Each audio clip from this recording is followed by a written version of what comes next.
Hi everybody. I usually buy my pie crust in the refrigerated section of the grocery store, but this year I thought, damn it, I'm gonna learn how to make a pie crust. So I called my friend Marie Saba to ask her if she would show me how. But first, look at some of her incredible pies. Sugar pie, honey buns. You know that I love you. I can't help myself. Hi Marie. Hi, Katie. I am super excited to make my own pie crust. I'm excited to teach you. This is going to be so fun. How did you get so interested in pies? So my mom taught me when I was really young. We had a big family, and so always at Thanksgiving, everybody had their jobs. My brothers did mashed potatoes, my dad did the turkey, and then I did the pies. So I think just starting at a really young age, making pies with her is kind of like second nature. I know you lost your mom last year to breast cancer. It was incredibly difficult, but really every time I make a pie crust, I kind of feel like I'm passing her light along. So I'm thrilled to share it with you, and I hope you'll share it with your daughters, and we'll just keep sharing. Okay, great. Let's get this party started, Marie. Let's do it. First up, we're gonna add 1 1/4 cups all-purpose flour into the food processor bowl. Then we'll add 1 tablespoon sugar and about 1/8 teaspoon salt. And then we're just gonna give it a pulse. I'm gonna start using this food processor more. I love my food processor. I use it to make pesto in the summer. Yes, exactly, me too. So now we're opening up our butter. Cut that into about 8 tablespoons. The whole goal is to have about pea-sized cold pieces of butter, because then when you roll it out, the little piece of butter is gonna melt. That creates a pocket where the steam rises, and that creates the flakes in your pie. Now we're just gonna pulse it. And now we'll add our water. Okay. So it's 5 tablespoons water, and then pop the lid back on, and we'll pulse that again. You want it to come together but still be crumbly. Okay. Now we'll grab our saran wrap. Yeah, there you go. And then you just take your food processor bowl and dump it out right onto the saran wrap. Just grab 1 handful, and does it hold together like a pie crust? It does. Okay, so then you know you're done. And you'll just pull up the sides of the saran wrap, all the corners together, and then twist it together. And do I press it down a little? Yeah, press it together, press it into a disc. Twist the top closed. Can you see the little pieces of butter in there? I can. Okay, so that's exactly the goal. So that goes in the fridge for 20 minutes.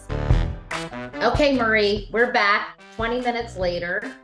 So we take out our pie crust, add a little flour on the counter, and then press the crust just a little bit, sort of press it out, flatten it, just kind of flatten it like this. And what we're gonna do is just give it a good roll. So now we're gonna turn the pie dough a 1/4 turn. So we'll roll it again and then turn it. Now it looks great. Okay, so then you take your pie plate and set it upside down on top of your crust, and you should have about 2 inches all the way around. So now we'll just take the pie crust and fold it in half, and then lift your crust and set the fold right in the center, and then open your crust. You did it! We did it. You did it! Now you have to kind of put We're it. gonna adjust it. Yeah, we'll do the edge. So what you wanna do when you push it in, kind of just set it in, and yes, press it down. That's right. And then now we're gonna make the decorative edge.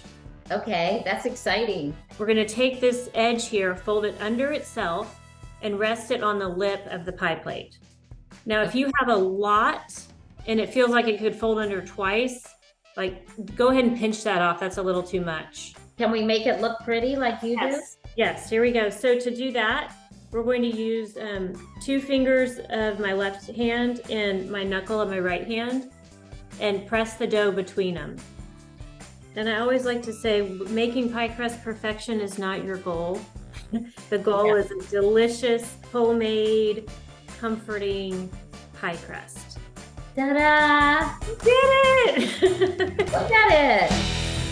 So now I'm gonna freeze this because I'm not gonna make the pie till Wednesday. Now I always heard you're supposed to take a fork and poke holes in the bottom. Let me show you how that works for the blind baking. So what you're gonna do with yours is wrap it in saran wrap and put it in the freezer. Blind baking is when you bake a pie crust with no filling in it. The goal is to have the crust stay up on the edge. I have a hack that I came up with a few years ago and I just love it. What you do is you get one of these disposable aluminum pie plates and you flatten out the lip a little bit just so it's flat on the side. And then look at this, it fits right inside your pie plate.